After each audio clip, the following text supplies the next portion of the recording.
राष्ट्रपति के अभिभाषण के साथ बजट सत्र की शुरुआत 31 जनवरी यानी कल से हो चुकी है और आज पेश किया जाने वाला है अंतरिम बजट।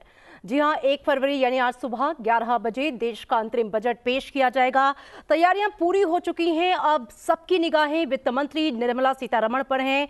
लोकसभा चुनाव से ठीक पहले देश पेश होने के कारण इस बार पूर्ण बजट नहीं बल्कि अंतरिम बजट पेश किया जाएगा। बजट अंतरिम है लेकिन कई मायनों में से काफी अहम माना जा रहा है। नमस्कार, मैं हूं आपके साथ अमृता चौरसिया और मैं हूं आपके साथ रामवीर श्रेष्ठ। जी हां, वित्त मंत्री निर्मला सीतारमण लगातार छठी बार बजट पेश करेंगी। इस बार वो अंतरिम बजट यानी वोट ऑन अकाउंट पेश करेंगी। चूंकि चुनाव साल है तो ये पूर्ण बजट नहीं होगा, इसे टेम्परेरी फाइनेंशियल प्लान या फिर वोट ऑन अकाउंट भी कहा जा रहा है। वोट ऑन अकाउंट को हिंदी में लेखानुदान कहा जाता है, जिसका प्रावधान संविधान के आर्टिकल 116 में किया गया है। जी हां, अंतरिम बजट होने के बावजूद हम इसे क्यों खास कह रहे हैं? देश की बैकबोन कृषि और ग्रामीण अर्थव्यवस्था के लिए कैसा होगा साल 2024-25 का अंतरिम बजट, बताएंगे आपको। आप देख रहे हैं संसद टीवी। मैं हूं आपके साथ अमृता और मेरे साथ है मेरे सहयोगी रामवीर श्रेष्ठ। जी, और ये अंतरिम बजट होने के बावजूद हम इसे क्यों खास कह रहे हैं, ये भी हम आपको बताएंगे। देश की बैकबोन कृषि और ग्रामीण अर्थव्यवस्था के लिए कैसा होगा ये साल 2024 और 25 का अंतरिम बजट।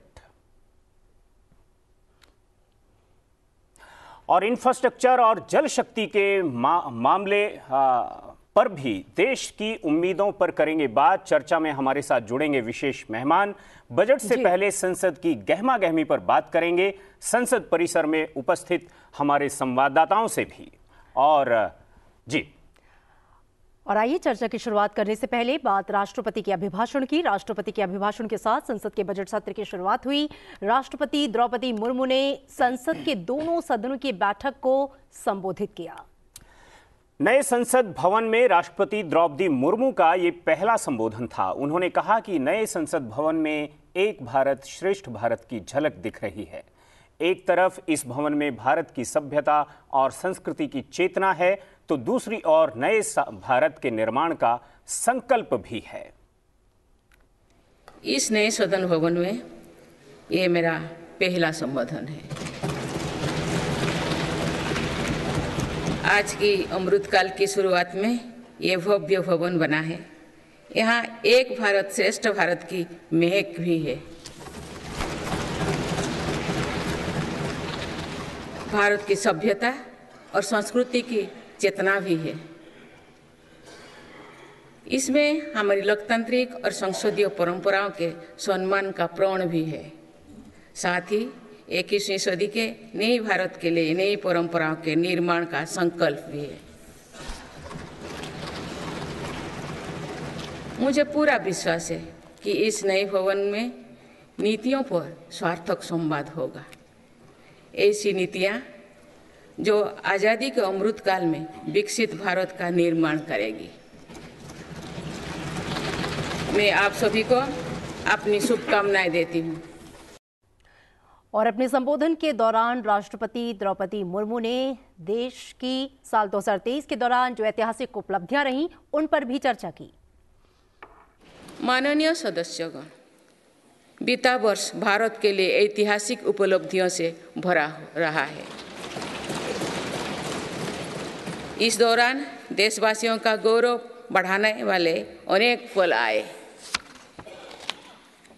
दुनिया में गंभीर संकटों के बीच भारत सबसे तेजी से विकसित होती बड़ी अर्थव्यवस्था बना। लगातार 2 क्वार्टर से भारत की विकास दर 7.5% से ऊपर रही है। भारत चंद्रमा के दक्षिण ध्रुव पर झंडा फहराने वाला पहला देश बना। भारत ने सफलता के साथ आदित्य मिशन लॉन्च किया। धरती से 15 लाख किलोमीटर दूर अपनी सैटेलाइट पहुंचाई। ऐतिहासिक G20 सम्मेलन के सफलता ने पूरे विश्व में भारत की भूमिका को सशक्त किया। भारत ने एशियाई खेलों में पहली बार 100 से अधिक मेडल जीते। पारा एशियाई खेलों में भी 100 से अधिक मेडल जीते। भारत को अपना सबसे बड़ा समुद्री पुल अटल सेतु मिला। भारत को अपनी पहली नमो भारत ट्रेन तथा पहली अमृत भारत ट्रेन मिली। भारत दुनिया से सबसे तेजी से 5G रोल आउट करने वाला देश बना। भारतीय एयरलाइंस कंपनी ने दुनिया की सबसे बड़ी एयरक्राफ्ट डील की। पिछले साल ही मेरी सरकार ने मिशन मोड में लाखों युवाओं की सरकारी नौकरी दी है। गरीबी हटाओ की बात इस देश में 75 सालों से होती रही है, लेकिन राष्ट्रपति ने अपने अभिभाषण में कहा कि बीते 10 सालों में गरीबी हटाने के उद्देश्य से किए गए प्रयास बहुत अहम हैं। उन्होंने ये भी कहा कि सरकार के प्रयास से देश की मजबूत अर्थव्यवस्था बनने की दिशा में अग्रसर है। माननीय सदस्यगण, उत्कलमणि पंडित गोपबंधु दास की अमर पंक्तियां असीम राष्ट्र प्रेम की भावना का सदा संचार करती है।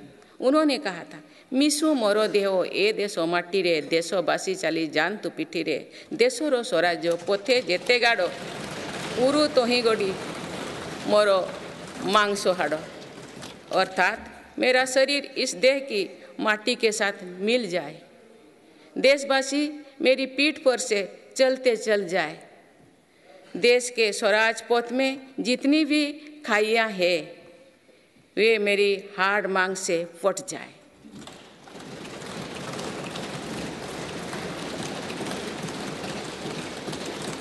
इन पंक्तियों में हमें कर्तव्यों की पराकाष्ठा दिखती है। राष्ट्र सर्वोपरि का आदर्श दिखाई देता है।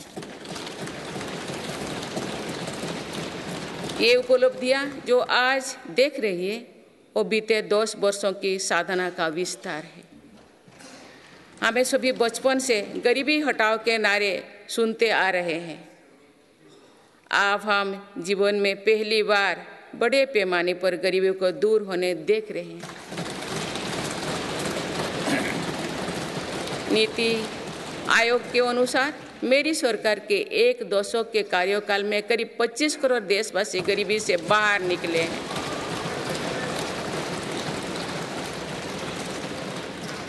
यह है प्रत्येक गरीब में नया विश्वास जगाने वाली बात है। जो 25 करोड़ लोगों की गरीबी दूर हो सकती है तो उसकी भी गरीबी दूर हो सकती है। 1 दशक पहले देश में केवल कुछ 100 स्टार्टअप थे जो आज बढ़कर 1 लाख से अधिक हो गया। साल में 94,000 कंपनियां रजिस्टर हुई थी। पिछले वर्ष ये संख्या 1,60,000 तक पहुंच चुके। दिसंबर 2017 में 98 लाख से लोग जीएसटी देते थे। आज इनकी संख्या 1,40,00,000 है। 2014 से पहले के 10 वर्षों में लगभग 13 करोड़ वाहन बिके थे। पिछले 10 वर्षों में देशवासियों ने 21 करोड़ से अधिक वाहन खरीदे हैं। 2014-15 में लगभग 2000 इलेक्ट्रिक वाहन बिके थे, जबकि 2023-24 में दिसंबर माह तक ही लगभग 15 लाख इलेक्ट्रिक वाहन बिक चुके हैं।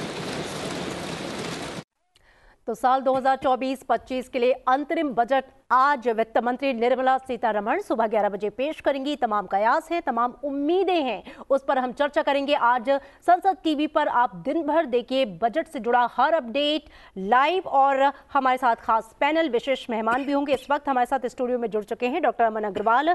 स्वागत करती हूँ आपका। आप हैं director Indian institute of finance के।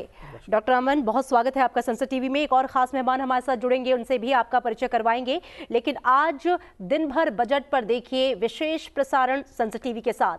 और आइए सुनते हैं कि उपराष्ट्रपति जगदीप धनखड़ ने संसद सत्र की जब शुरुआत हुई उस मौके पर क्या कुछ कहा। This is my first address in new Parliament building.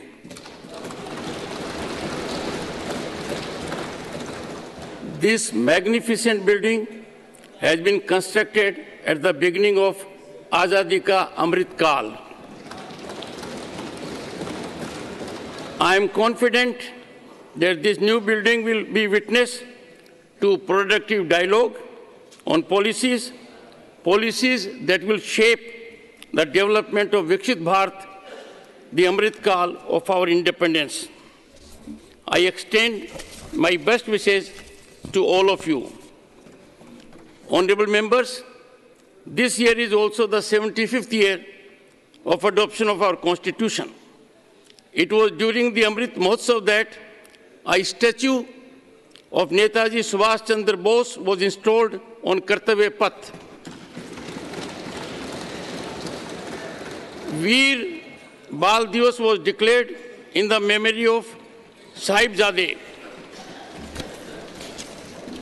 Birth anniversary of Bhagwan Birsa Munda was declared as Janjatiya Gaurav Divas.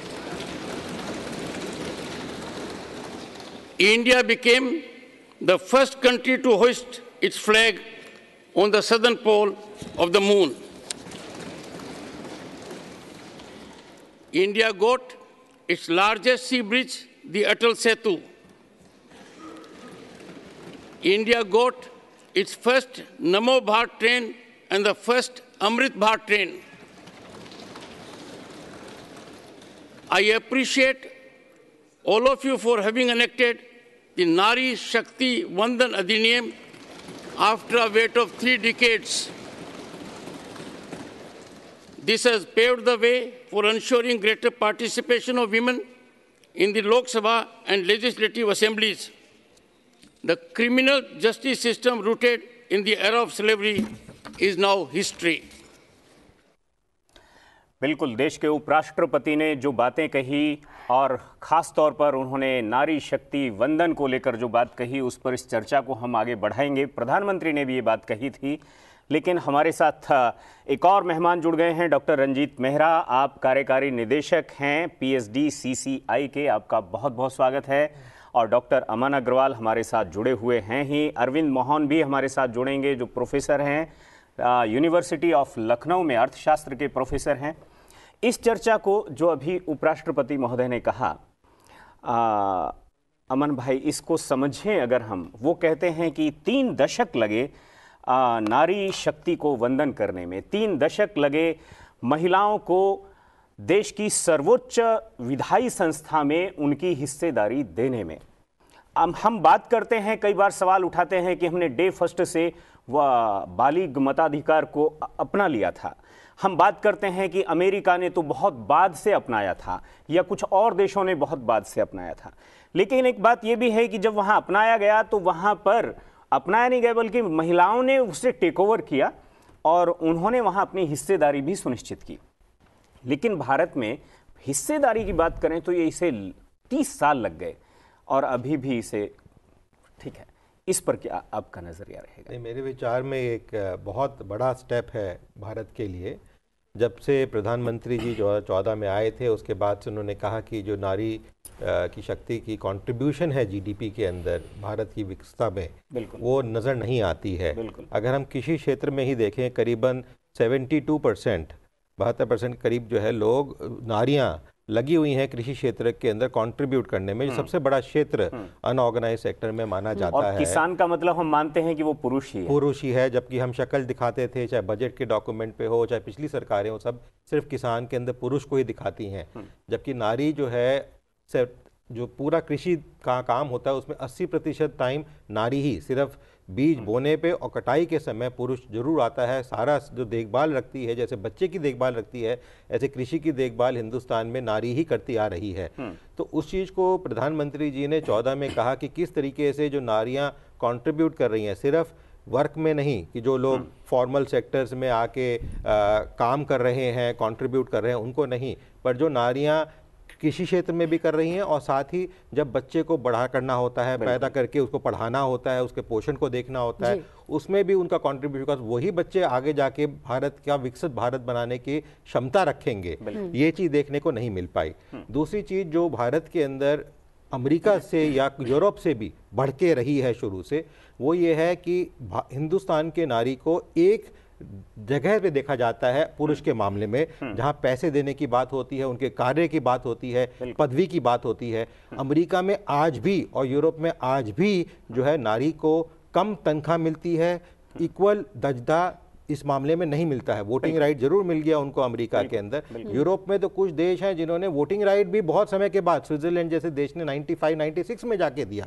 तो इसलिए हिंदुस्तान के अंदर नारी को बहुत सारी चीजें शुरू से दी जा रही थी, पर ये जो आया बिल, जो हिस्सेदारी है, हिस्सेदारी जो आई, ये एक बहुत बड़ा कदम था नारी शक्ति को आगे बढ़ोतरी की तरफ। बिल्कुल अमन जी, आपका रुख करेंगे डॉक्टर रंजीव मेहता जो कि एग्जीक्यूटिव डायरेक्टर हैं PhD CCI के, आपको मैं इस चर्चा में शामिल करना चाहूंगी। और चूंकि आज का जो अभी हमारा शुरुआती सेगमेंट है उस पर हमारा फोकस रहेगा कृषि और ग्रामीण अर्थव्यवस्था पर, रूरल सेक्टर पर, क्योंकि हम जानते हैं कि देश की जो बैकबोन है वो इस पर टिकी हुई है। 60% ग्रामीण परिवारों की आजीविका कृषि पर है। हमने विमेंस की बात की, विमेंस के पार्टिसिपेशन की, कृषि क्षेत्र में भी बात की, लेकिन डॉक्टर रंजीव, मैं आपसे समझना चाहूंगी क्योंकि आज एक्सपेक्टेशन और उम्मीदों का दिन है, चूंकि अब हम प्री बजट डिस्कशन कर रहे हैं, 11 बजे के बाद तो तस्वीर जो है वो साफ होने लगेगी, लेकिन चूंकि तुरंत चुनाव से पहले है तो बहुत ज्यादा उम्मीदें भी नहीं पाल सकते। लेकिन इन सेक्टर्स पे आपको क्या लगता है सरकार का कितना ज्यादा जोर रहने वाला है? क्योंकि पिछले सालों में हमने देखा है कि सरकार ने कृषि के लिए बहुत महत्वपूर्ण कदम उठाए हैं, जिसका नतीजा हमें कोविड काल में भी कृषि ने अपनी उत्पादकता के रूप में दिखाया। बिल्कुल, ये आपने ठीक कहा। और हम लोग जो विकसित भारत की जो परिकल्पना है, मैं समझता हूँ बिना कृषि के और बिना रूरल इंक्लूसिवनेस के नहीं कर सकते। और जो इस सरकार ने, मोदी सरकार ने 2014 के बाद इनका खास जो फोकस रहा है वो कृषि क्षेत्र में बहुत ज़्यादा रहा है, रूरल डेवलपमेंट में रहा है, चाहे प्रधानमंत्री ग्राम सड़क योजना के तहत हो। और कृषि क्षेत्र में कई ऐसे परिवर्तन किए हैं जिससे किसानों की आज आमदनी भी कई गुना बढ़ चुकी है। और सबसे जो बड़ी बात है, आज जैसे आपने कहा कि 60% से ज़्यादा लोग हमारे कृषि पे डिपेंडेंट हैं। और कृषि का जो है लेकिन हमारा जो GDP में कंट्रीब्यूशन है वो उतना नहीं है जिस तरीके से हमारे लोग कृषि में जुड़े हुए हैं। तो इसका मुख्य कारण ये है, आज हमें ज़रूरत है कृषि में टेक्नोलॉजिकल इंटरवेंशन करने की। और कृषि क्षेत्र को सिर्फ आप गेहूं या चावल से और अधिक हमें उसको देखना पड़ेगा। और यहाँ पे जो सबसे बड़ी बात है, अभी जो नई कई ऐसी स्कीम शुरू की हैं सरकार ने जिसमें innovation and research and development में जैसे स्टार्टअप्स हैं, नए जो स्टार्टअप को एनकरेज करने की ज़रूरत है कृषि क्षेत्र में। एग्री स्टार्टअप्स जो है, एग्री स्टार्टअप्स को हमारे इस क्षेत्र में लाने की ज़रूरत है, जिससे कि इससे इनोवेशन आए। क्योंकि जो हमारी ज़मीन है वो तो एक सर्टेन निश्चित है, वो बढ़ नहीं सकती। तो हमें बढ़ाना है कि पर हेक्टेयर प्रोडक्टिविटी कैसे हम बढ़ा सकें। तो इसके लिए हमें ज़रूरत है टेक्नोलॉजी की, इसके लिए ज़रूरत है हम रिसर्च एंड डेवलपमेंट की। और जो डिजिटाइजेशन के थ्रू आज किसान अपनी उपज को कई जगह बेच सकते हैं। कई हमारे चौपाल हैं, कई जो मार्केट बन चुकी है, ये भी एक बहुत बड़ा इसमें फ़ायदा हो रहा है। दूसरा जो बात है आप सरकार की देखें, एक है WDRA, warehousing development regulatory authority. तो जो किसानों की उपज है उसको वेयर हाउसेज में कैसे, क्योंकि हमारे वेयर हाउसेज की और इंफ्रास्ट्रक्चर को डेवलप करने की ज़रूरत है, जिससे जब किसान की बम्पर फसल होती है उस टाइम मार्केट का जो कीमत होती है कम होती है। तो उसे किसान अपने वेयर हाउस में रख दें, उनको ये फैसिलिटी आसानी से मुहैया कराई जाए जिससे वो रख सकें, और जिससे जब कीमत बढ़े तो किसान जो है बेच सकें, उससे किसानों की आय में भी वृद्धि होगी। बिल्कुल। अमन, शायद डॉक्टर रंजीत इशारा कर रहे हैं इस तरफ कि सरकार ने खेती को लेकर एक वैल्यू चेन क्रिएट करने की तरफ, एक इंफ्रास्ट्रक्चर को क्रिएट करने की और उसने कदम बढ़ाए हैं। किसान ने पैदा कर लिया, लेकिन अब उसके वेयर हाउस के लिए, उसके भंडारण के लिए, शीतगृह के लिए उसे प्रिजर्व रखना है, ये चाहिए। प्रोसेसिंग यूनिट्स का मामला है, साथ में फिर उसके विपणन के प्लेटफॉर्म क्रिएट करने की बात है। इस सब में सरकार ने कितना बड़ा काम किया है, और ख़ास तौर पर राष्ट्रपति के अभिभाषण में जो बात आई वो कहती हैं कि मेरी सरकार ने पिछले 10 सालों में 25 करोड़ गरीबों को गरीबी की रेखा से बाहर निकाला है। तो क्या इसमें इस तरह के बहुत सारे किसान भी शामिल हैं? आपने बिल्कुल ठीक कहा। पहले जहां कृषि की बात है, जो आपने बात की, उसमें एक तो इस सरकार ने 2-3 कदम जो अहम उठाए हैं, वो एक तो ये है कि कृषियों के जो किसान हैं उनको रजिस्ट्रेशन कराना शुरू किया है, उनका एक आईडी जनरेट करना शुरू किया है, ताकि जो सब्सिडी या जो बेनिफिट्स किसानों को दिए जाते हैं वो उन तक डायरेक्ट बेनिफिट के द्वारा सीधे पहुंच सकें। क्योंकि अभी तक ये देखने में आ रहा था कि अलग अलग सरकारों ने बड़ा कृषि को दिया, बट ज़्यादातर जो बड़े कृषि जो उद्योग टाइप चला रहे थे, कृषियों के साहूकार थे, उनको फ़ायदा हो रहे थे, पर जो छोटे किसान थे उनको फ़ायदे नहीं हो रहे थे, उनको जो मेहनताना मिलना चाहिए था नहीं मिल पा रहा था। तो एक ये बहुत बड़ी करी ताकि जो है उनकी आय भी बढ़े, उनकी स्टैंडर्ड ऑफ लिविंग, जो उनका रहन सहन है, वो भी आगे बढ़ोतरी हो। दूसरी उन्होंने देखने की कोशिश की, जैसे आपने कहा वेयर हाउसेज है, स्टोरेज हाउसेज है, उसकी प्रोडक्शन की। एक ई-नैम्स जो है, ई-नैम्स के क्रिएशन किए गए, बिकेगा कहाँ, ये तरीके से जेम पोर्टल जो सरकार ने बनाया था, भारत सरकार की जो पब्लिक सेक्टर अंडरटेकिंग है, उनके सामान जो प्रोड्यूस होता है उसको बेचने के लिए अंतर्राष्ट्रीय मार्केट में, उस पोर्टल को भी कृषि के लिए ओपन किया गया, ताकि कृषि का जो एक्सपोर्ट है वो हो सके, अलग अलग मार्केट में जाके बिक सके, एक अंतर्राष्ट्रीय मार्केट कृषि के जो किसान है उसको मिल सके। सिर्फ ये बड़े किसानों के लिए नहीं, छोटे किसान भी उस मार्केट को एक्सेस कर सकें, क्योंकि हिंदुस्तान में ऑर्गेनिक फार्मिंग 70-80 से होती आ रही है, फर्टिलाइजर पे हम इतना ज़्यादा शिफ्ट नहीं कर पाए, तो उस वजह से अभी भी ऑर्गेनिक फार्मिंग का जो प्रोड्यूस है 10 गुना 15 गुना अंतर्राष्ट्रीय मार्केट में कमाता है। तो उस वजह से वो बेनिफिट एक किसान को नहीं मिल पाता, एक बिचौलिया खा जाता था। अब वो बिचौलिया ना खाए तो सरकार ने ये भी कदम उठाए। फिर उन्होंने कुछ एक्ट भी लाने की कोशिश की जो नहीं हो पाए, पर मेरे विचार में आगे जाके उन एक्ट को इंप्लीमेंट करके जो उसमें प्रावधान दिए थे वो कोशिश कर रही है मिनिस्ट्री ऑफ एग्रीकल्चर कि उनको किस तरीके से इंप्लीमेंट किया जाए। एक्ट नहीं है तो क्या हुआ, पर जो उसमें संविधान थे कैसे हैं उनको देके किसान को एक बेनिफिट दे पाए। जहां तक आपने पावर्टी की बात करी, जो हमारे प्रेसिडेंट साहब ने कहा, उसके अंदर एक मल्टी डायमेंशनल पावर्टी इंडेक्स जो है नीति आयोग ने निकाला, जो बहुत जरूरी है देखने के लिए, बिकॉज पावर्टी की अलग अलग डेफिनेशन आती रही हैं। अगर हम यूएन की डेफिनेशन देखें तो वो $1.9 थी पहले, जो भारत सरकार ने भी 2010 के अंदर कही थी, पर उसके बाद जो है जाके $2.5 हो गई, उससे तो बहुत ज्यादा हो जाता है। जबकि पर कैपिटा इनकम हिंदुस्तान की जो हर एक जने की आय है एक आम आदमी की, वो बहुत कम है हिंदुस्तान में अंतर्राष्ट्रीय मार्केट के मामले, तो वो डेफिनेशन नहीं चल सकती है। फिर और भी कुछ पावर्टी के इंडिकेटर्स जो दिखाते हैं कि सिर्फ 2% एब्जेक्ट पावर्टी रह गई है, मतलब बिल्कुल जिसके पानी नहीं है, खाना नहीं है, सिर्फ 2% रह गए। फिर ये जो मल्टी डायमेंशनल है, इसमें फाइनेंशियल इंक्लूजन जो भारत का बहुत अहम रहा है, पिछली सरकार में प्रणब मुखर्जी जो हमारे प्रेसिडेंट रहे उन्होंने शुरू किया था, पर इस सरकार ने उसको बहुत तेजी दी है, क्योंकि जनधन अकाउंट किए गए, जैम ट्रिनिटी की गई, तो इंटीग्रेट जो किया गया, पोस्ट ऑफिस बैंकिंग की गई, एक आम नागरिक को किसी को जोड़ के जो फाइनेंशियल इंक्लूजन की गई, उससे जो अब पावर्टी रिडक्शन हो रही है, एक आम आदमी को बेनिफिट हो रहा है। और जो डायरेक्ट बेनिफिट जो देना चाहती थी, जो यूबीआई की होती है, यूनिवर्सल बेसिक इनकम का फ्रेमवर्क होता है, उसकी बढ़ोतरी करके एक आम आदमी तक पैसा पहुंचाना चाहती थी, अब सरकार पहुंचा पा रही है। बिल्कुल। और आपके पास लौटेंगे डॉक्टर अमन, भारतीय कृषि को सशक्त बनाने की दिशा में कई कदम उठाए जा रहे हैं। सरकार द्वारा संचालित योजनाओं के माध्यम से किसानों को जागरूक करना, नई तकनीकों से अवगत कराना व उन्नति की राह में आगे बढ़ाना है। किसानों को लेकर अब तक क्या कुछ हुआ है, आइए सुनते हैं। हमारा ये प्रयास है कि खेती में लागत कम हो और लाभ अधिक हो।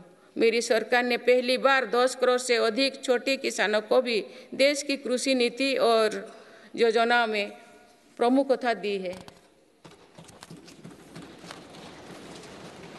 पीएम किसान सम्मान निधि के तहत अब तक 2,80,000 करोड़ रुपया किसानों को मिल चुके हैं।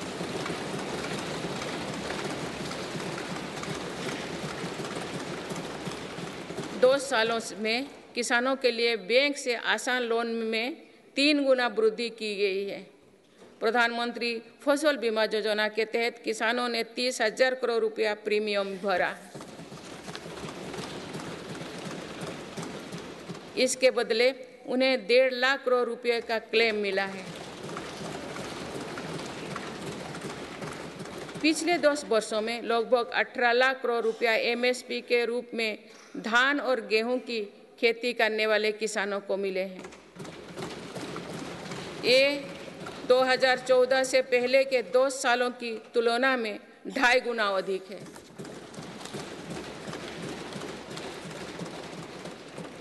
पहले तिलहन और दलहन फसलों की सरकारी खरीदी नहीं की बराबर थी। पिछले दशकों में तिलहन और दलहन की खेती करने वाले किसानों को एमएसपी के रूप में 1.25 लाख करोड़ रुपया मिले हैं।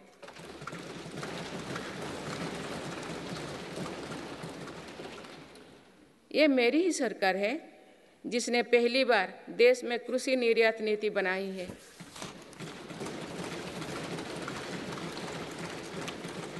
इससे एग्रीकल्चर एक्सपोर्ट 4 लाख करोड़ रुपया तक पहुंचा है।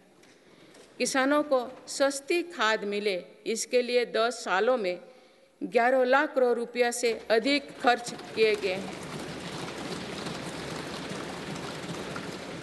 मेरी सरकार ने 1.25 लाख से ज़्यादा प्रधानमंत्री किसान समृद्धि केंद्र स्थापित किए हैं। अभी तक लगभग 8,000 किसान उत्पादक संघ एफपीओ बनाए जा चुके हैं।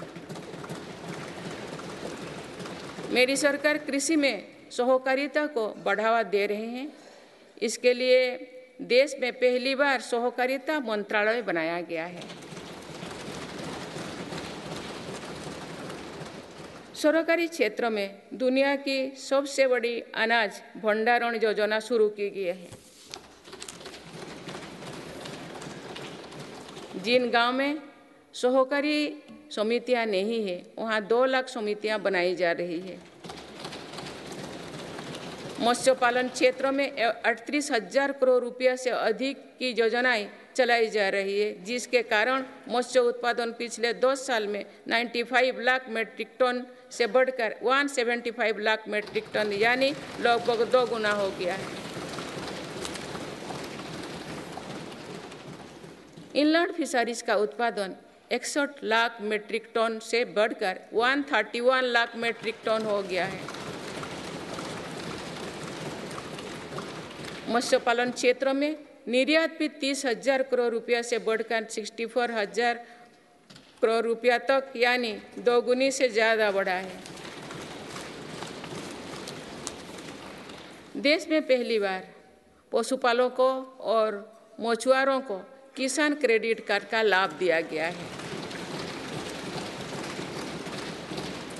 पिछले दशकों में प्रति व्यक्ति दूध उपलब्धता 40% बढ़ी है। पशुओं को खुरपका और मुंहपका बीमारियों से बचाने के लिए पहली बार मुफ्त टीकाकरण अभियान चल रहा है।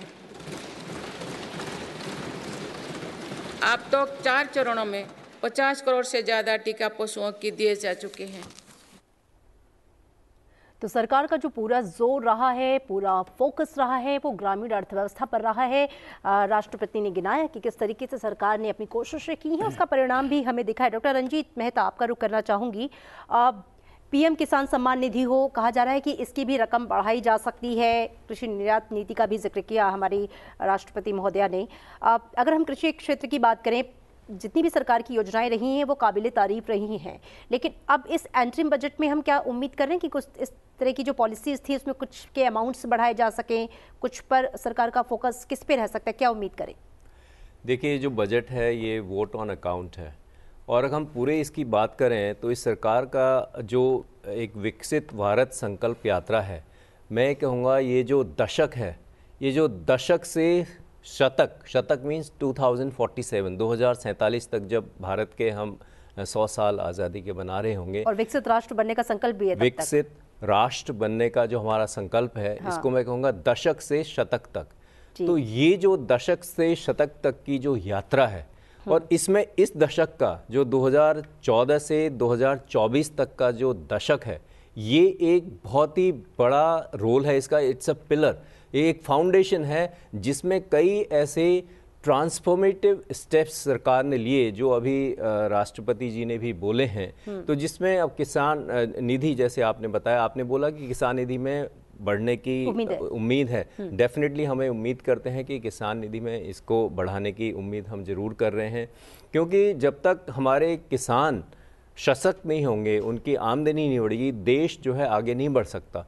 अब ये पहली बार जो है किसान कृषि को निर्यात करने के लिए पॉलिसी बनी है।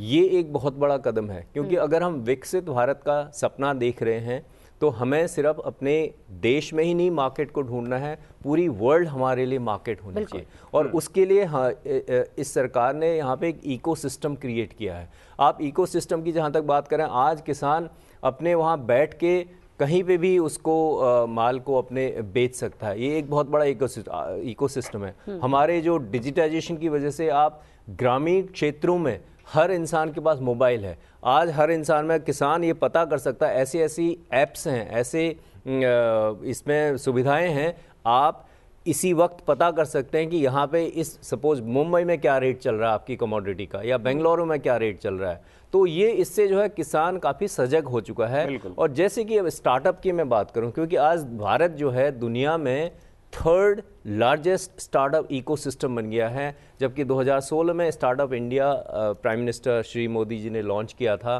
तो उस टाइम 400 से 500 स्टार्टअप थे। जबकि अभी आपने राष्ट्रपति महोदय के उसमें सुना भाषण में कि अभी जो है 1 लाख से ज़्यादा स्टार्टअप यहाँ पे हैं, और दूसरा 115 से ज़्यादा यूनिकॉर्न हमारे देश में हैं।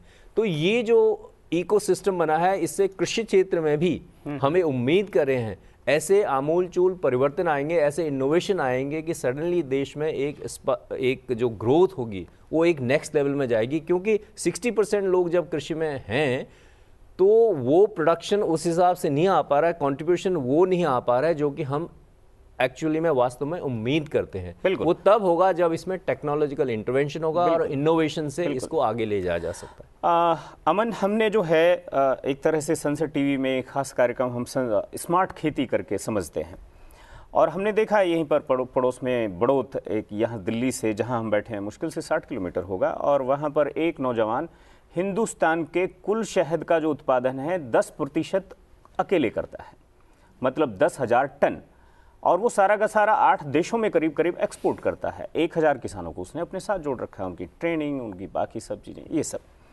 तो ये जो एग्रो स्टार्टअप है, इसके इंफ्रास्ट्रक्चर को लेकर के कुल मिलाकर सरकार का फोकस था कि हम देश में एक प्लेटफॉर्म क्रिएट करें, एक इंफ्रा क्रिएट करें। उस इंफ्रा क्रिएट करने में कई बार हमें ऐसा लगता है कि जैसे खेती का अभी जो ग्रीन इकोनॉमी है, अभी उसका हमने शोषण नहीं, दोहन भी शुरू नहीं किया है। आप बिल्कुल ठीक कह रहे हैं। जो हम ग्रीन रेवोल्यूशन की कुछ समय पहले बात कर रहे थे 2014 से पहले भी, वो पिछली सरकारें नहीं कर पाई, और वो इसलिए नहीं कर पाई कि एक अप्रोप्रिएट इंफ्रास्ट्रक्चर, चाहे वो डिजिटल एम्पावर्ड हो, चाहे वो रोड और रेलवेज के द्वारा हो, वो पिछली सरकारों ने थोड़ा थोड़ा तो बढ़ोतरी करी, पर उसमें ऐसा प्रावधान नहीं कर पाए कि कृषि क्षेत्र के अंदर या कृषि से बेस्ड जो एग्रो इंडस्ट्री जिसे हम कहते हैं, उस उद्योग के अंदर कुछ आगे बढ़ोतरी देखने को मिले। अब जो है पिछले 3-4 सालों में, क्योंकि रूरल इंफ्रास्ट्रक्चर भी हो गया, इलेक्ट्रिफिकेशन भी हो गया, गैसिफिकेशन भी हो गया, हमारी भारतीय नारी को एक गैस भी मिल रही है, तो उसको लकड़ियों के ऊपर या चूल्हे, जो पुराने चूल्हे सिस्टम थे उनके ऊपर डिपेंडेंट नहीं होना पड़ रहा है। जो प्रगति जो पकड़ पा रहे हैं कृषि क्षेत्र में भी, वो ज़्यादा पकड़ पा रहे हैं। इस समय जो है करीबन 65% लोग कृषि के अंदर मेरे विचार से एंगेज्ड हैं, और करीबन अगर हम एग्रो इंडस्ट्री को भी लेके चलें तो 75% जो हिंदुस्तान की जनता है, ये जो स्टार्टअप्स हैं, स्मॉल कंपनीज हैं, कॉर्पोरेट फार्मिंग है, वो लोग जुड़े हुए हैं और उसको अब बढ़ावा दे रहे हैं, बिकॉज ये बैकबोन है। और इसीलिए आप देखेंगे 2020 में जहाँ विश्व के अंदर प्रॉब्लम आई, सप्लाई चेन डिस्ट्रप्शंस हुए, खाने की प्रॉब्लम आई, हिंदुस्तान में दिल्ली जैसे शहर, मुंबई जैसे शहर, बेंगलोर जैसे शहर में जहाँ पे उत्पादकता बिल्कुल जीरो है, वहाँ पे भी कोई डिफ़िकल्टी नहीं आई। और उससे हमें देखने को मिला कि 20 भी आराम से गया, 21 भी आराम से गया, और फिस्कल डेफिसिट में जो देश भर दुनिया फंसी पड़ी है, हिंदुस्तान नहीं फंसा। बिल्कुल। डॉक्टर रंजीत मेहता, अब कृषि से थोड़ा सा और आगे बढ़ते हैं। कृषि के बाद हम जो देश का इंफ्रास्ट्रक्चर है उस पर भी सरकार का काफ़ी फोकस रहा है, क्योंकि प्रधानमंत्री हमेशा ये कहते भी रहे कि इंफ्रास्ट्रक्चर डेवलपमेंट से देश के विकास की जो राह है वो सुनिश्चित होती है, और ये हम भली बात ही समझते हैं। अगर हम डेवलप कंट्रीज़ को देखें तो हमारा संकल्प भी है 47 तक विकसित राष्ट्र बनने का। इंफ्रास्ट्रक्चर में जो सुधार हुए हैं अब तक, क्या आप उसकी गति को और तेज़ होता हुआ देखेंगे? बिल्कुल। अगर मैं रोड एक वन बाय वन में बात करूँ, रोड इंफ्रास्ट्रक्चर की अगर बात करें तो 2013 में हमारे यहाँ करीब 5 से 6 किलोमीटर पर डे रोड का निर्माण होता था, लेकिन आज जब हम बात कर रहे हैं करीब 40 किलोमीटर पर डे आसपास जो है रोड का निर्माण हो रहा है। अब भारत जो है दुनिया का लार्जेस्ट रोड नेटवर्क है हमारे पास, और जो था इंफ्रास्ट्रक्चर इसलिए भी बहुत ज़रूरी है और क्योंकि किसी दिन तो रिकॉर्ड बना दिए गए हैं। और जो इंफ्रास्ट्रक्चर आज आप देश में कहीं भी चले जाइए, वहाँ पे कोई न कोई हाईवे बन रहा है, एक्सप्रेसवे बन रहा है या ग्रामीण सड़क बन रही है, तो कोई भी ऐसा हिस्सा नहीं है देश का जहाँ पे कि सड़क नहीं है। तो जो ओवरऑल जो जब इकोनॉमी 7% या उससे ज़्यादा ग्रो करने वाली है, तो आप समझ लीजिए सबसे जो पहले स्ट्रेस आता है वो इंफ्रास्ट्रक्चर में। अगर हमारा इंफ्रास्ट्रक्चर उसको उस जो ट्रैफिक को नहीं ले सकता, तो इससे फिर काफ़ी असुविधाएं हर किसी को फेस करनी पड़ेंगी। आज हम FDI के लिए लोगों को यहाँ पे आह्वान कर रहे हैं। अगर किसी भी विकसित देश के ऊपर आप नज़र डालें तो सबसे पहले जब आप उस देश में जाते हैं तो सबसे पहले आपको क्या दिखाई देता है? सबसे पहले वहाँ का इंफ्रास्ट्रक्चर पे आपका नज़र जाता है। तो इसीलिए इंफ्रास्ट्रक्चर जो है बहुत ज़रूरी है। जिस तरीके से रेलवे में हमने देखा किस तरीके, रोड तो है ही है, जो एक ओवरऑल जो सोच है गवर्नमेंट की वो है integrated transport multi modal transport system, जिसमें कि आपका पोर्ट्स भी कनेक्टेड हैं, एयर कनेक्टिविटी है, रेल कनेक्टिविटी है, और जो सबसे बड़ी बात है सरकार ने 111 नदियों को नेशनल वाटरवेज डिक्लेयर किया है। जो हमारे बहुत पहले जो है पानी के थ्रू यातायात होता था, अब वो फिर से उसमें आ रहे हैं, क्योंकि ये पानी के थ्रू जब यातायात करेंगे, एक तो ये ग्रीन है और इसमें कॉस्ट बहुत कम होती है। इस पे भी तो ओवरऑल जो एक इकोसिस्टम सरकार ने बनाया है कि इंफ्रास्ट्रक्चर में, और गति शक्ति मिशन जो सरकार ने किया, क्योंकि पहले क्या होता था कई मिनिस्ट्रीज में कोऑर्डिनेशन नहीं हो पाता था। अब जो है गति शक्ति, प्रधानमंत्री जो गति शक्ति मिशन है उसके थ्रू ओवरऑल जो 15-16 मिनिस्ट्रीज हैं उनका एक समूह है, जिससे कि जो इंफ्रास्ट्रक्चर डेवलपमेंट कहाँ पे किस तरीके से होना चाहिए, बहुत फास्ट उसकी गति हो चुकी है इंफ्रास्ट्रक्चर की। और जब तक ये हमारा इंफ्रास्ट्रक्चर जो सिस्टम है इसलिए बहुत ज़रूरी है, क्योंकि लॉजिस्टिक कॉस्ट इसके ऊपर डिपेंड करती है। बिल्कुल। अमन, यहाँ एक बात और भी है, देश में जब ग्रामीण अर्थव्यवस्था की बात होती है, ग्रामीण इंफ्रास्ट्रक्चर की बात होती है, तो अगर मैं थोड़ी देर उस पर टिकने की कोशिश करूँ, भारत में एक बात ये आ रही है कि हमारे शहरों पर आबादी का बोझ बढ़ रहा है। हम कितना भी इंफ्रास्ट्रक्चर बना लें, कई बार वो कम पड़ जा रहा है। हमारी मेट्रो में कितनी भीड़ होती है, और इसमें एक बात जो है वो सब जिम्मेदार है कि ग्रामीण क्षेत्रों में इंफ्रा की कुछ कमी है। वहाँ पर मैं जब अपने दोस्तों से मिलता हूँ कि भाई शहर में क्यों रहते हो, तो बच्चों को पढ़ाने के लिए, नौकरी करने के लिए। एजुकेशन और एम्प्लॉयमेंट दो ऐसे बड़े कारण और कारक हैं जो गांव के लोगों को शहरों की तरफ ले जाने में प्रेरित करते हैं। दोनों चीज़ों पर कुछ ध्यान देती हुई सरकार दिख रही है। बिल्कुल, आपने बहुत अच्छी बात करी। ये बड़ी प्रॉब्लम शुरू से रही है जब भी, और सिर्फ हिंदुस्तान की नहीं, विश्व में सभी देशों की प्रॉब्लम रहती है कि वो हमेशा एक ऐसी जगह जाना चाहते हैं जहाँ पे पैसा ज़्यादा कमा सकें, बच्चों को अच्छी सुविधाएं, हेल्थ हो या स्कूलिंग हो या खाने के हो, पोषण का हो। मैक्सिको की दीवार फांद जाते हैं, अमेजन के जंगल फांद। पर हिंदुस्तान में 2020 के बाद आया तो कोरोना की वजह से जो जरूरत पड़ी, जद्दोजहद करनी पड़ी सरकार को, पर अब जो है वो फैसिलिटीज अब रूरल एरियाज में भी देखने को मिल रही हैं। इसके कुछ संकेत मिल रहे हैं? नहीं, मिल नहीं रहे, हो रहे हैं, क्योंकि भारत सरकार ने डिजिटल प्लेटफॉर्म्स के द्वारा अब आप घर बैठे काम कर सकते हैं। ठीक है। उद्योग जो हैं काफ़ी सारे छोटे छोटे शहरों में चले गए। जो ये लोग 2020 की वजह से अपने गांव गए, उन्होंने देखा हम वहाँ पे ही कुछ शुरुआत कर सकते हैं, वहाँ पे ही इंडस्ट्रीज में बैठ सकते हैं। कुछ लोगों ने अपनी इंडस्ट्री शुरू कर दी, नए बच्चों ने जो 10, 15, 20 साल से काम कर रहे थे उन्होंने भी शुरू करी। और इसको जो इकोसिस्टम दिया वो सरकार ने दिया। किस तरीके से? MSME फंडिंग करके दिया। कृषि क्षेत्र में एग्रो इंडस्ट्रीज के लिए, चाहे कोल्ड स्टोरेज हो, चाहे वो मंडियों के साथ लिंक करने की बात हो, चाहे कुछ और छोटे सेटअप्स क्रिएट करने की बात हो, उसको भी सरकार ने प्रावधान दिया। फिर ऐसे रोजगार के सरकार के माध्यम से आयुष्मान भारत के अंदर हॉस्पिटल्स को इंटीग्रेट करने की बात की गई, सेटअप्स क्रिएट करने की बात। तो जरूरी नहीं कि आदमी उसको लगा कि अब मैं बाहर शहर क्यों जाऊं जब मैं यहीं पे बैठ के उतनी ही आय कमा सकता हूं, अपने बच्चे को वही सुविधाएं दे सकता हूं और वही खान पान दे सकता हूं जो मेरे को बड़े शहरों में मिलता था, जहां मेरा खर्चा भी ज्यादा है और मेरी जो सहूलियत है वो कम है, तो मैं यहीं बैठ के करूं। ये जो एक चीज देखने को मिली लोगों को आया कोरोना के मार से, बट सरकार को भी और लोगों को भी ये एक मौका मिला और सरकार ने उस मौके का बड़े अच्छे तरीके से प्रयोग करके फैसिलिटीज क्रिएट करी, चाहे वो कृषि क्षेत्र में हो, चाहे वो हेल्थ केयर में हो, चाहे वो एजुकेशन में। आज के समय में एक बच्चा जो बॉर्डर लाइन पे बैठा है वो भी चाहे मोबाइल के दौरान या टेलीविजन के थ्रू एजुकेशन ले सकता है, जो एक बड़े शहर में बैठा एजुकेशन ले रहा है। तो ये नहीं है कि, और ऐसा भी किया गया कि स्कूल जाना जरूरी नहीं, भैया आप परीक्षा दो, करने के बाद उसको प्रोवान किया। औरतों के लिए, महिलाओं के लिए, बड़ी बूढ़ी हो वो भी शिक्षित बन सकती हैं, उनके लिए पहले ये प्रावधान नहीं थे। तो मेरे विचार में जो कनेक्टिविटी है, जो ब्रिज बनाया सरकार ने कोरोना के बाद, वो बहुत महत्वपूर्ण है। और इसके लिए अगर हम बजट में देखें, हर साल बजट में पिछले 4 सालों से प्रावधान बढ़ते ही जा रहे हैं। लेकिन इसके लिए जो मुझे समझ में एक छोटी सी बात आई कि मैंने देखा आधा एकड़ के किसानों को भी जो 1 करोड़ रुपया आधा एकड़ में से निकाल रहे हैं, 1700 स्क्वायर मीटर में से।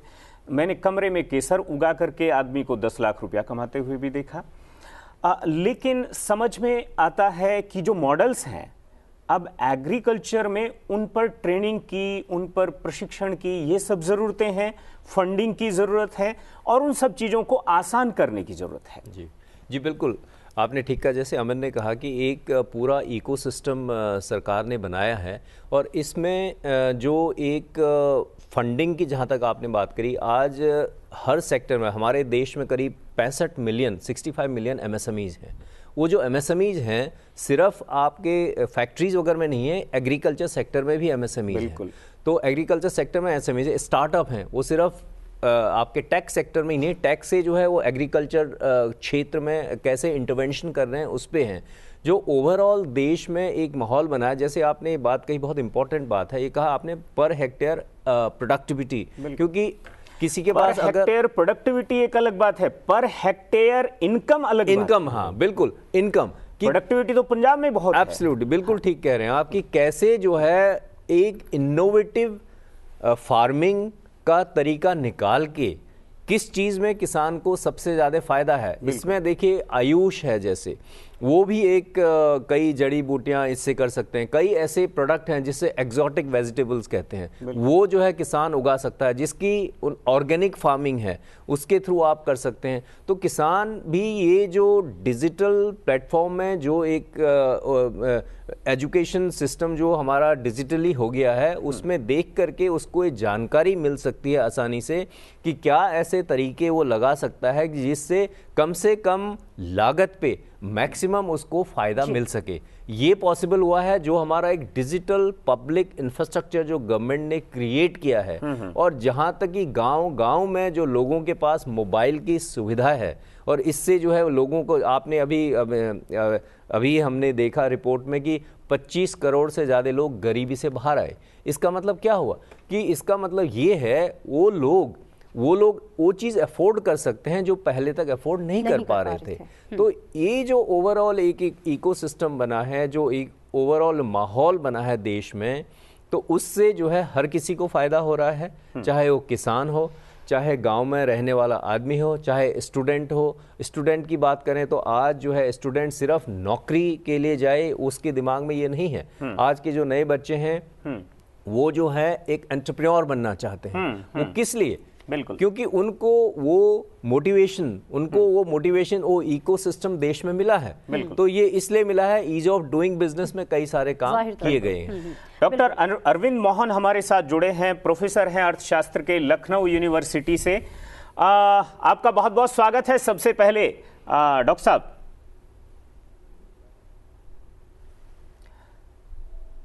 साहब मेरी आवाज आप सुन पा रहे हैं? हाँ, मैं सुन पा रहा हूँ आपके आवाज। जी डॉक्टर साहब, ये जो चर्चा यहाँ पर चल रही है, आप इसे सुन रहे हैं, और हम यहाँ पर बात कर रहे थे अभी कि जो कृषि क्षेत्र है उसमें इंफ्रा को किस तरह से सरकार ने एस्टेब्लिश करने की तरफ अपने कदम बढ़ाए हैं। अगर हम बात करें तो जैसे उन्होंने FPC, farmer producer company, farmer producer organisations, और उसके साथ में वेयर हाउस, प्रोसेसिंग यूनिट्स, और वहां पर अपनी उत्पाद को बेचने के नेशनल और इंटरनेशनल लेवल पर प्लेटफॉर्म क्रिएट करना, ये जो इंफ्रा है, इसके साथ साथ आपको लगता है कि अभी किसान का कंपनी बनना और कंपनी बन करके जो देश में एग्रो क्लाइमेटिक जोन हैं उनके अकॉर्डिंग वहां पर किस तरह के मॉडल्स हों जहां पर यह सुनिश्चित किया जा सके कि पर एकड़ इतनी आय आराम से ली जा सकती है और धीरे धीरे उसमें हम जंप लगाते जाएं, इसे लेकर आप क्या कहेंगे? देखिए, हम आज लगभग $4 ट्रिलियन की इकॉनमी हो गए और बहुत जल्दी संभवतः अगले 1-2 वर्ष में हम $5 ट्रिलियन की अर्थव्यवस्था होंगे। हमारी जो जर्नी है $1.5 ट्रिलियन से और $4 ट्रिलियन तक की, ये जर्नी मूल रूप से इंडस्ट्री और सर्विस सेक्टर ने इसको मोमेंटम दिया है। कृषि की भूमिका बहुत ही सीमित रही है। जो हमारे रिफॉर्म्स 1990 से शुरू होते हैं वो सब इंडस्ट्री सेंट्रिक है और सर्विस सेक्टर सेंट्रिक है। रूरल फोकस जैसा होना चाहिए था, वो सेकंड जनरेशन रिफॉर्म जिसको हम कहते हैं, वो सही मायने में ला नहीं पाए। ये जिन चीजों की आप बात कर रहे हैं निश्चित तौर पर हमें एक सही दिशा में ले जा रहे हैं।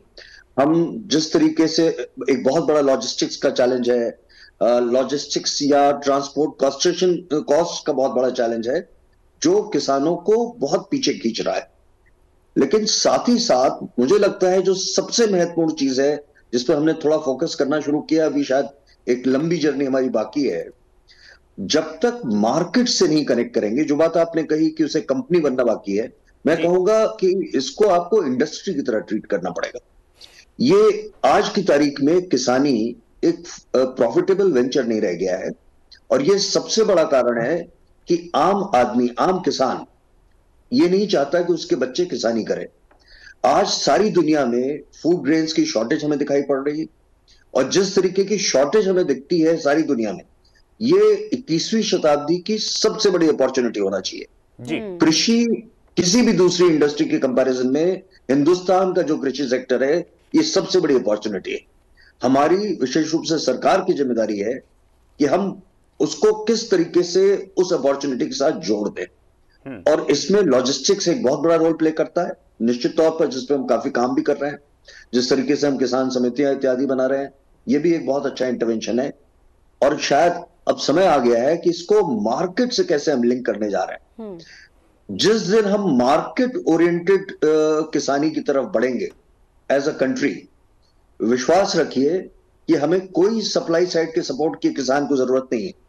जिस दिन उसकी कृषि प्रॉफिटेबल हो जाएगी, उसे ना तो क्रेडिट का चैलेंज है ना किसी दूसरे सप्लाई का चैलेंज, सब उसको अपने आप उपलब्ध होने लग जाएगा। तो मुझे लगता है कि अब समय आ गया है, आप कह सकते हैं कि agriculture is an idea whose time has come, और ये सोचना कि ये अगर हम किसान के लिए कुछ कर रहे हैं तो ये बजट का पॉपुलिस्ट इंटरवेंशन होगा, मेरा बिल्कुल ऐसा मानना नहीं है। बिल्कुल। शायद अब समय ऐसा आ गया है कि अगर आप रूरल इकोनॉमी फोकस नहीं करेंगे तो इंडस्ट्री और सर्विस सेक्टर की भी जो ग्रोथ है वो एक स्टेज पे जाकर के बाधित होना शुरू हो जाएगी। ये हिंदुस्तान का सबसे बड़ा स्ट्रक्चरल चैलेंज है और अगर इस स्ट्रक्चरल चैलेंज को हम सेटल नहीं करेंगे तो हिंदुस्तान की ग्रोथ प्रभावित होगी, हिंदुस्तान का इन्फ्लेशन प्रभावित होगा और जो गरीब लोग हैं, जो गरीबी रेखा के नीचे हैं, जिनको ऊपर लाना चाहते हैं, हम उनके साथ भी जस्टिस नहीं कर पाएंगे। तो एक सादे सब सदे रूरल इकोनॉमी साथ में अगर आप इसके हेल्थ और एजुकेशन को भी जोड़ दें, मुझे लगता है इसका समय आ गया है। यही अब देश को, जो अब प्रधानमंत्री जी की परिकल्पना है कि हम $7 ट्रिलियन इकोनॉमी तक ले जाएं, मेरा विश्वास है कि यही रास्ता है उसके। बिल्कुल अरविंद मोहन जी, बजट से पहले जो रिपोर्ट गवर्नमेंट की तरफ से पेश की गई इंडियन इकॉनमी और रिव्यू, उसमें ये उम्मीद जताई गई कि 2027 तक 5 ट्रिलियन और 2030 तक $7 ट्रिलियन की इकॉनमी देश बन जाएगा। लेकिन यहाँ पर कुछ चुनौतियाँ भी हैं, आर्थिक चुनौतियाँ।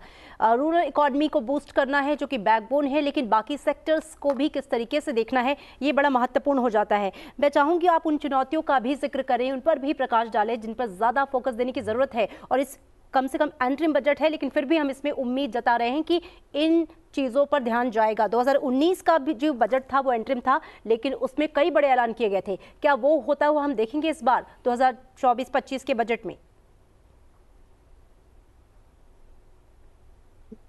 कुछ हमने बहुत अच्छे इंटरवेंशन शुरू किए हैं, जैसे डिफेंस सेक्टर है, और मुझे लगता है कि शायद आप इंटरिम में भी उस दिशा में इंडिकेशन जरूर देखेंगे जी। हम मेक इन इंडिया की आज बात कर रहे हैं। मैन्युफैक्चरिंग, विशेष रूप से डिफेंस सेक्टर में एक बहुत बड़ा इंटरवेंशन हुआ है। कुछ समय से सरकार ने एनुअली लगभग 2 लाख करोड़ रुपए का जो एक्सपेंडिचर है डिफेंस का, उसको देश के अंदर से सोर्स करने का जो निर्णय लिया, ये पूरी इकोनॉमी को रिस्ट्रक्चर करता जा रहा है। जिस तरीके से हम डिफेंस कॉरिडोर बना रहे हैं, मुझे लगता है कि इसी तरीके के और प्रयास हमें कुछ दूसरे सेक्टर्स में करने पड़ेंगे। और अगर आप देश के सामने कुछ बड़ी चुनौतियों की बात करें तो एमएसएमई एक बहुत बड़ा चैलेंज भी है और बहुत बड़ी अपॉर्चुनिटी है। हिंदुस्तान का उद्यमी, विशेष रूप से अगर आप लार्जर क्लस्टर की बात करें, तो वो छोटा उद्यमी है। इंडिविजुअली मैटर नहीं करता है, लेकिन कलेक्टिवली यही हिंदुस्तान का भविष्य। लार्ज इंडस्ट्री महत्वपूर्ण है, लेकिन उससे कहीं ज्यादा महत्वपूर्ण ये जो स्मॉल स्केल इंडस्ट्री है, ये है।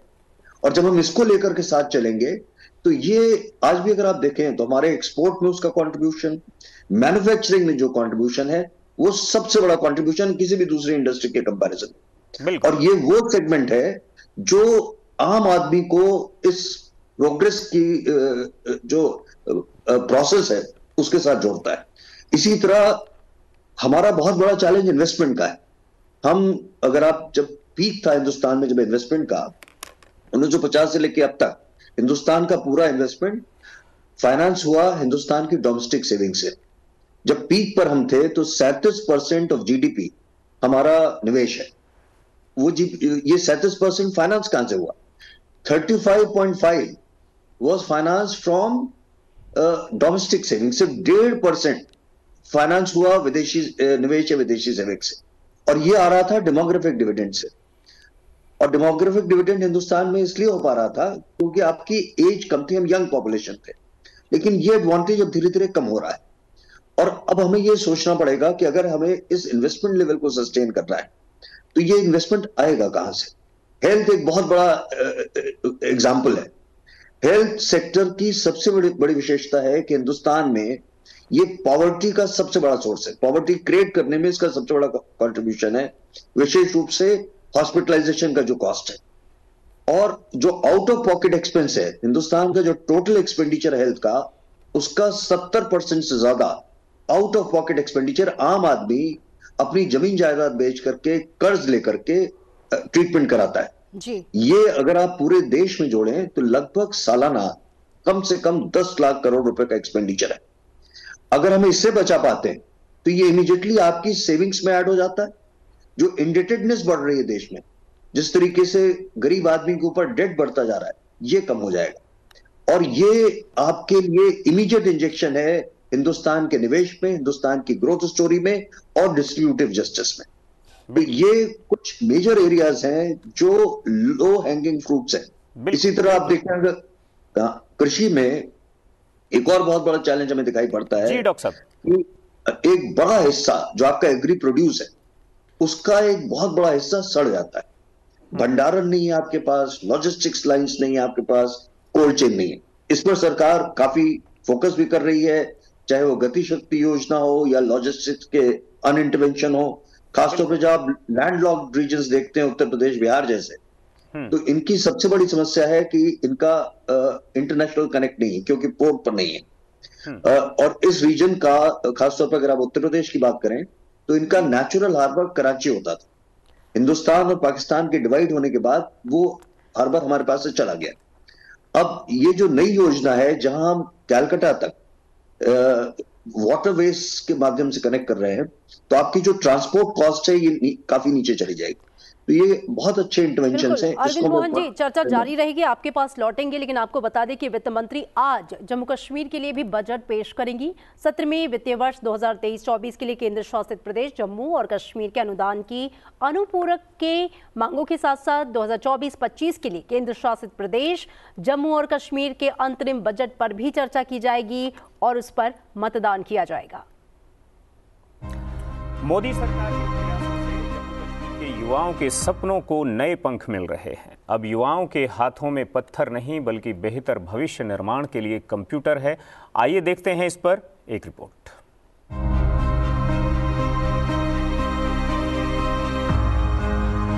जम्मू कश्मीर में धारा 370 के निरस्तीकरण के पश्चात जब केंद्र सरकार ने संघ राज्य के चहुमुखी विकास की तरफ रुख किया तो यहाँ के युवाओं के भविष्य निर्माण को मद्देनजर रखते हुए कई योजनाएं बनाई जिन्हें मिशन मोड पर अंजाम दिया जा रहा है। राज्य में जिन युवाओं को शिक्षित कर उन्हें रोजगार प्रदान करने की बजाय हथियार थमाने एवं सुरक्षा बलों पर पत्थरबाजी करने को मजबूर किया जाता था, आज वही युवा हाथों में लैपटॉप थामे अपने शैक्षिक संस्थानों में शिक्षा प्राप्त करते नजर आ रहे हैं। ये बदलाव नहीं, चमत्कार है। शिक्षित होगा युवा तभी तो आगे बढ़ेगा युवा।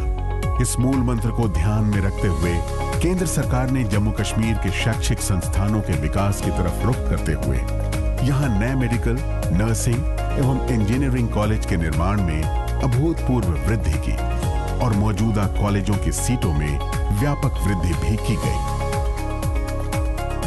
जम्मू कश्मीर पूरी तरह से शिक्षित होने की दिशा में तेजी से अग्रसर है। जिस कश्मीर से पथराव के समाचार आते थे, टेररिज्म के समाचार आते थे, हिंसा के समाचार आते थे, आज वही कश्मीर में वही कश्मीर का युवा, वही जम्मू का युवा विकास की बात कर रहा है, स्किल अपग्रेडेशन की बात कर रहा है, रोजगारी की बात कर रहा है, अपने पढ़ने के लिए जो वजीफा मिला है इसकी बात कर रहा है। शिक्षित युवाओं को मिशन यूथ एवं स्वरोजगार योजना के तहत जीरो मार्जिन मनी पर छोटे कमर्शियल व्हीकल इत्यादि दिलाए जा रहे हैं ताकि उनका रोजगार सुनिश्चित हो।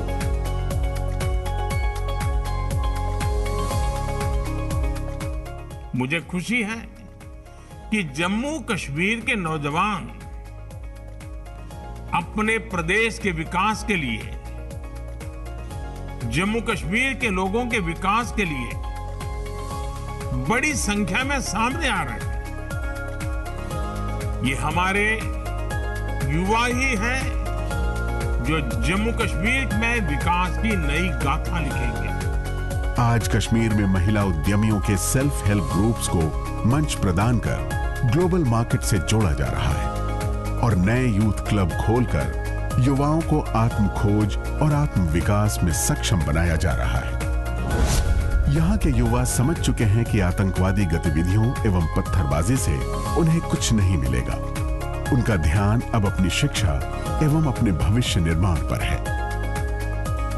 हम ना हुर्रियत से चर्चा करेंगे, ना जमीयत से करेंगे, ना पाकिस्तान से चर्चा। मान्यवर, अगर हम चर्चा करेंगे तो घाटी के युवाओं से चर्चा करेंगे, वो हमारे अपने हैं। जम्मू कश्मीर में कितना बदलाव हुआ है वो यहाँ के युवाओं और यहाँ के लोगों की मुस्कुराहट से परिलक्षित होता है। प्रधानमंत्री श्री नरेंद्र मोदी के मार्गदर्शन में गृह मंत्री श्री अमित शाह की रणनीति वाकई अपना असर दिखला रही है। और इतना ही नहीं, सरकार ने दशकों तक हाशिए पर रहे लद्दाख को भी विकास की मुख्य धारा से जोड़ा है। अपार संभावनाओं वाला ये क्षेत्र अब केंद्र सरकार की नीतियों से विकास की नई ऊंचाइयां देख रहा है। देखिए ये रिपोर्ट। लैंड ऑफ पासेस के नाम से जाना जाने वाला और हिमालय की गोद में बसा है केंद्र शासित प्रदेश लद्दाख। विराट संभावनाओं वाला लद्दाख पिछली सरकारों के भेदभाव के चलते विकास की दौड़ में कहीं पीछे छूट गया था। 2014 के बाद से ही प्रधानमंत्री नरेंद्र मोदी के नेतृत्व में इस क्षेत्र की ओर विशेष ध्यान देते हुए जम्मू और कश्मीर राज्य के समग्र विकास के लिए 80,068 करोड़ की लागत से 63 परियोजनाओं वाले प्रधानमंत्री विकास पैकेज 2015 की घोषणा की। इन 63 परियोजनाओं में से 21,441 करोड़ की 9 परियोजनाएं विशेष रूप से लद्दाख के लिए थी। इतने प्रयासों के बावजूद ये क्षेत्र विकास की राह में अभी भी पिछड़ रहा था। लेकिन समय बदला जब गृह मंत्री श्री अमित शाह ने प्रधानमंत्री नरेंद्र मोदी के नेतृत्व में धारा 370 समाप्त कर जम्मू और कश्मीर पुनर्गठन अधिनियम 2019 से लद्दाख को अलग केंद्र शासित प्रदेश का दर्जा दिलवाया और लद्दाख के नागरिकों के जीवन को एक नई दिशा देने का काम किया। लद्दाख के चौतरफा विकास की रफ्तार में और भी तेजी लाने के लिए केंद्र सरकार ने बजट एलोकेशन में बढ़ोतरी करते हुए लद्दाख को प्रतिवर्ष 5,958 करोड़ रुपए मुहैया कराए गए हैं। लद्दाख के सभी रास्तों को आपस में जोड़ते हुए राजमार्ग, सड़कें और हेलीपैड का निर्माण किया गया है, जिससे टूरिज्म की अपार संभावनाएं बढ़ी हैं, जिससे आज रोजगार के नए साधन उपलब्ध हो रहे हैं। टूरिज्म को विशेष रूप से विकसित करते हुए 10 नए टूरिस्ट सर्किटों और पर्यटकों के साथ पर्वतारोहियों के लिए 5 नए ट्रैकिंग रूट को खोला गया है। लद्दाख क्षेत्र भारत के आवश्यक ऊर्जा संसाधनों की पूर्ति करने में सक्षम होने के बावजूद यहां बिजली की बड़ी समस्या थी और इसीलिए विद्युत ट्रांसमिशन लाइनों को मंजूरी दी गई है, जिसमें ट्रांसमिशन लाइन, मिनी हाइड्रो परियोजना, सौर ऊर्जा परियोजना, पन बिजली परियोजना, भारत की सबसे बड़ी 7,500 मेगावाट क्षमता वाली सौर बिजली परियोजना शामिल है। स्मार्ट क्लासरूम स्थापित होने से स्कूलों की कायापलट हुई है। इसके अलावा लद्दाख वासियों की विश्वविद्यालय की वर्षों पुरानी मांग को भी पूरा करते हुए केंद्रीय विश्वविद्यालय की स्थापना को भी मंजूरी दी गई है। इससे लद्दाख के शैक्षणिक ढांचे को मजबूती मिलेगी। लद्दाख के लोगों की स्वास्थ्य की चिंता करते हुए स्वास्थ्य के क्षेत्र में नए कीर्तिमान रचे हैं, जिसमें कारगिल और लेह में न सिर्फ नए अस्पतालों का निर्माण हुआ, बल्कि बाल चिकित्सा आईसीयू, वयस्क आईसीयू वार्ड, ऑक्सीजन युक्त बिस्तरों की सुविधा भी उपलब्ध कराई गई है। लद्दाख के संपूर्ण विकास के लिए सिडको की स्थापना की गई है। साथ ही लेह में 1,000 मैट्रिक टन कोल्ड स्टोरेज का निर्माण और लद्दाख ग्रीन हाउस परियोजना की शुरुआत की गई है। गृह मंत्री श्री अमित शाह ने ऐतिहासिक पहल करते हुए लद्दाख क्षेत्र के लिए पहले विंटर ग्रेड डीजल बिक्री केंद्र का शुभारंभ किया, जिससे अत्यंत ठंड के मौसम में लोगों की समस्याओं का समाधान हुआ है। 2019 के बाद से लद्दाख अपने आने वाले भविष्य की एक मजबूत नींव रख रहा है और एक ऐसे क्षेत्र का निर्माण कर रहा है जो आने वाले दिनों में विश्व पटल पर अपनी एक नई पहचान के साथ युगों युगों तक चमक बिखेरता रहेगा। जी हाँ, आज बहुत बड़ा दिन है। आज बजट पेश होने वाला है और सबकी निगाहें वित्त मंत्री निर्मला सीतारमण पर टिकी हुई हैं और मैं हूं प्रतिबिंब शर्मा। 2 विशेषज्ञ मेहमान हमारे साथ जुड़े हुए हैं स्टूडियो में। जयंत दास गुप्ता हैं, पूर्व राजदूत WTO, आपका बहुत बहुत स्वागत है। अशोक विशन दास जी हैं, अप्लाइड इकोनॉमिक्स IIPA, आपका भी बहुत बहुत स्वागत है। और हमारे साथ एक विशेषज्ञ मेहमान वर्चुअली भी जुड़ने वाले हैं, यदुवेंदु माथुर, पूर्व विशेष सचिव हैं नीति आयोग। बहुत बहुत स्वागत है यदुवेंदु माथुर जी। नीति आयोग का काम तो लगातार बढ़ता जा रहा है। जिस तरीके से हमारी प्रगति बढ़ती जा रही है देश की और प्रगति के पथ पर लगातार अग्रसर है, क्या कुछ संभावना है इस अंतरिम बजट से?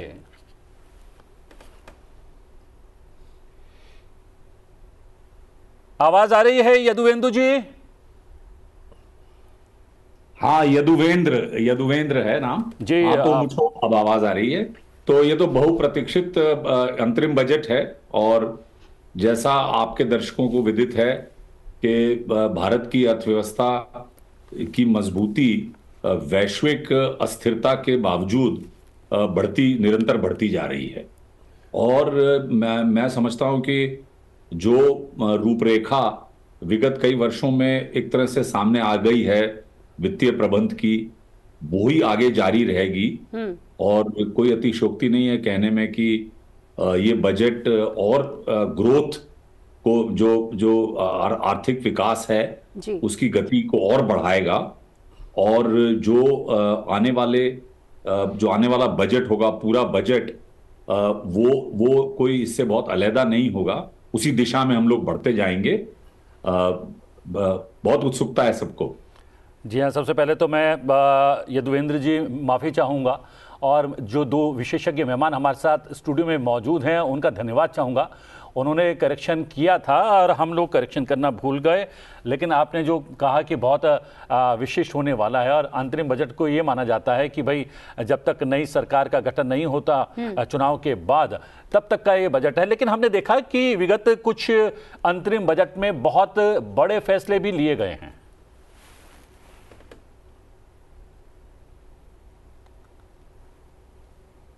यदुवेंद्र जी, आपकी आवाज मिस हो गई थी। हाँ, अंतरिम बजट में भी नए फैसले आते हैं, लेकिन ये जरूरी नहीं है कि हम बजट को ही एक वो व्हीकल देखें। सरकार की नीतियां निरंतर पार्लियामेंट्री अप्रूवल और राज्य सरकार जो करती हैं उससे मिलकर अपने फेडरलिज्म का जो स्ट्रक्चर है बढ़ता रहेगा। 16वां वित्त आयोग भी अब गठित हो गया है, और तो मैं समझता हूं कि इंटरिम बजट में कोई बहुत ज्यादा आमूलचूल पॉलिटिक्स के हिसाब से हम लोग देखें तो उत्सुकता रहती है, लेकिन मेरे ख्याल से ऐसा होना नहीं चाहिए।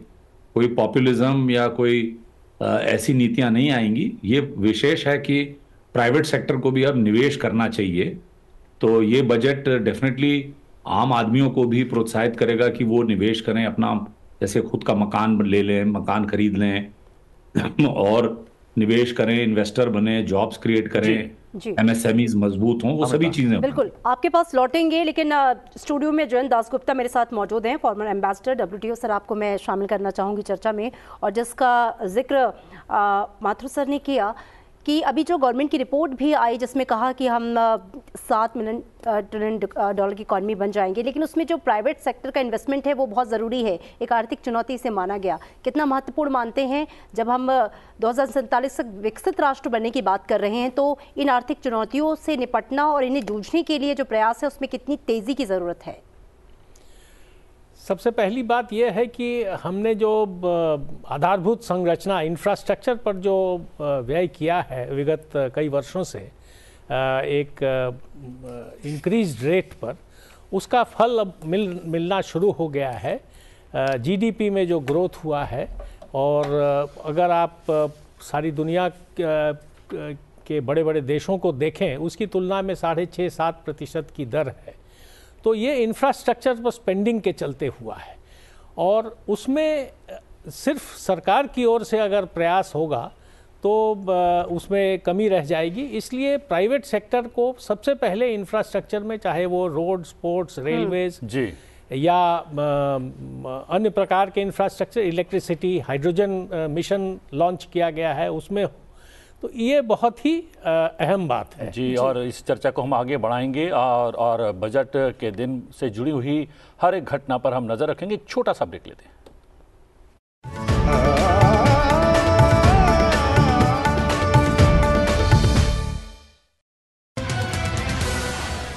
What is GDP?